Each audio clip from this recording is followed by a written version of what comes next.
In this video, I'll show you why a boost PFC is almost the same as a totem pole PFC and the difference in control method. You can from the start see that the inductor is actually in front of the bridge. So when we analyze a totem pole PFC, we want to look at what happens when the voltage is positive and when it's negative. So when it's positive, we know that the current IS is also positive because we assume that there's a power factor of 1. Because the current is positive, it will flow in this direction, which means that the diode 2 will conduct and the diode 1 will be reverse biased. So we know that diode 1 is equal to 0 and the current in the diode 2 is equal to IS. So if we just remove this diode 1 from the circuit, we will actually get this circuit. So also change the MOSFET to just regular switches. And now this circuit here is exactly a boost converter, where this switch here just operates as a diode. So we can just write that here, a diode. And because we know that the current is always positive, this diode here is just a line. Now when the voltage is less than 0, we know that the current is also less than 0 because of the power factor. And so the current would flow in this direction. So the diode 2 would be reverse biased and the diode D1 would conduct the current. So D1 is equal to IS and D2 is equal to 0. Now we can just cross out this one and we can actually move this diode over here and flip this voltage source. And then we get this one. So it's maybe hard to see that this is a boost converter, but if you look at it, this is now a positive voltage source because I flipped it. And this is just a wire here. If this diode is behind or in front of the voltage source, we get the same. So we can actually just move this one up and just draw a new wire here. Then you maybe see that when S1 is on and S2 is off, the voltage over the inductor is just equal to Vs or minus Vs.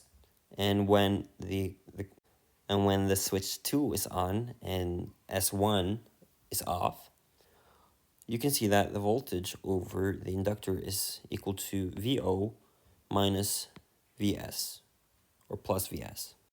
So these will be the equations, and if you remember that Vs is negative, as you see here, then you will have exactly the same equations as for a boost converter.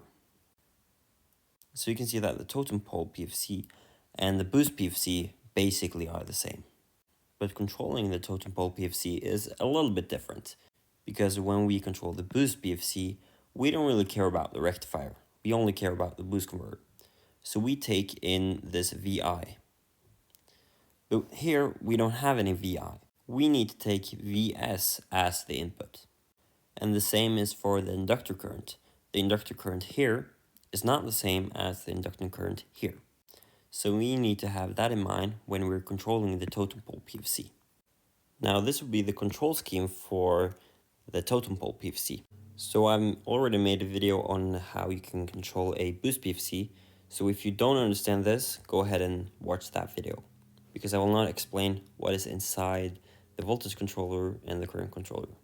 The only difference here is that you multiply the inductor current with the sign of the voltage source. You want to do this because the waveform of the inductor current is sinusoidal. The reason why this is a problem is that this control circuit is designed for a normal boost PFC. And a normal boost PFC has a inductor current which looks like this. So to use this controller for a totem pole PFC, we just need to take basically the absolute value of the inductor current. But we can't really do that because the power factor isn't necessarily 1. So instead, we just multiply with the sign of the source voltage. But there are also two other problems. For example, in the current controller, we actually use the source voltage as an input. So we just need to take the absolute value of that one. And we also want to change the PVM, because how these switches here are switching depends on whether the voltage is positive or negative. Normally for a boost converter, the PVM would only be this part.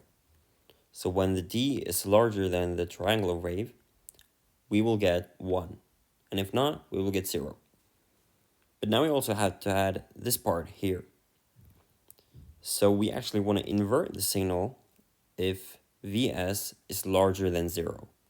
And we also want to have S1 and S2 180 degrees phase shifted between each other, so they're never on at the same time. Now, if you don't understand the rest of the control circuit, go ahead and watch my other video on how to control a boost PFC.